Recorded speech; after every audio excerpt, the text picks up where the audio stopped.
இவரு அந்த இடத்துல உட்கார்ந்தபடி மெடிடேஷன் பண்ணிக்கிட்டு இருக்காரு. அப்ப காட்டுக்குள்ள உள்ள மரங்கள்லாம் அசைய ஆரம்பிக்குது.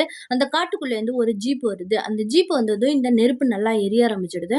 இப்ப அந்த ஜீப் சவுண்ட கேட்டதும் மெடிடேஷன்ல இருந்தவரு, இவரு அந்த இடத்துலருந்து கீழ இறங்கிர்றாரு.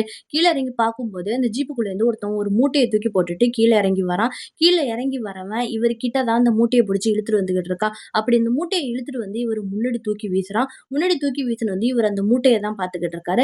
இப்பனே அந்த பைய பிரிச்சு காட்டுறான். அதுக்குள்ள என்ன இருக்குன்னா, இவரோட பையனும், இவர் வளர்த்த யானைக்குட்டியும் தான் இருக்கும். அத பார்த்துட்டு இவரு அங்கேயே அழுக ஆரம்பிக்கிறாரு. தன்னோட பையன பத்தியெல்லாம் நெனச்சு பார்த்துக்கிட்டு இருக்காரு. அப்பதான் அவன் என்ன சொல்றான்னா, இவங்க 2 பேரையும் நான் தான் கொன்னேன்னு சொல்லுவான். இதனால கோவம் அடைஞ்சவரு அவன அடிக்கலான்னு புடிச்சு தள்ளி விட்டுறாரு. தள்ளி விட்டு அந்த நெருப்பு எடுத்து குத்த போகும்போது, கரெக்ட்டா அந்த ரேடார் சிக்னல் கேட்குது. அந்த சிக்னல் கேட்டதும் இவரு காதெல்லாம் வலிக்க ஆரம்பிச்சுடுது. காத பொத்திட்டு அங்கேயே கிடக்காரு. இவர அடிக்கிறதுக்காக ஒரு பெரிய முள்ளு கம்பு எடுத்துட்டு வந்து அடிக்கலான்னு போகும்போது, இவரு தடுக்க பார்க்குறாரு. அப்ப வில்லன் வந்து ஜீப் பறந்து போய் அந்த வீட்ட இடிச்சிட்டு கீழ விழுந்து கிடக்கு.